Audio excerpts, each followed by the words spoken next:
Lu kebayang nggak sih? Ada orang yang dari sebelum lulus kuliah aja udah terbiasa analisis hampir 1.000 data dan melakukan 500 lebih pengujian per bulan. Gila. Tapi itu ada. Salah satu followers TikTok gue, Mbak Nada Rahma Aulia. Dia adalah lulusan S1 Teknik Kimia yang minta di-review CV-nya karena sekarang pengen apply ke posisi R&D analis. So let's go. Gue akan mulai selalu dari paling atas ya, yaitu di bagian ringkasan. Mbak Nada ini baru lulus 2025 kemarin, 1,5 tahun baru lulus.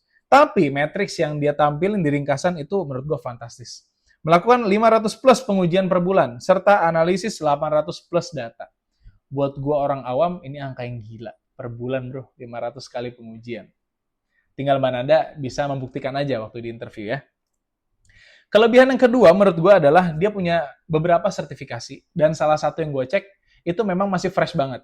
Baru dirilis di Februari 2026 kemarin. Jangan sampai 10-20 sertifikasi di-attach. Tapi yang paling baru itu udah 3 tahun yang lalu. Udah lampau. Kemudian, ini unique selling point-nya Mbak Nada, yaitu kemampuan profesional berbicara bahasa Arab. Ini menurut gue jarang.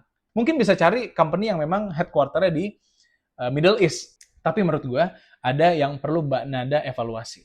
Apakah peningkatan akurasi hingga 20%, kemudian meningkatkan konsistensi hasil uji sebesar 15-20%, ini memang angka yang patut untuk dibanggakan, karena sebagai seorang statistik, orang data, angka 15-20% itu relatif buruk bisa dibilang ya.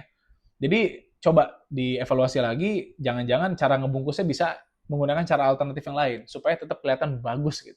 Saya sendiri nggak terlalu paham ya, kalau di bidang R&D ini udah angka yang bagus apa belum. Terus yang kedua, ada pengalaman sebagai teknisi support di PT Chandra Asri.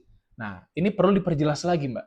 Karena teknisi support ini bisa banyak nih, bisa teknisi support di IT, bisa di maintenance, engineering. Nah, ini tolong di-specify lagi. Supaya apa? Supaya user juga tahu, oh ini orang memang pengen ngarah misalnya ke IT, pengen mengarah misalnya ke bagian lab, dan lain sebagainya. Dan yang terakhir, jangan lupa beberapa keyword seperti inovasi, hipotesis, ini belum ada.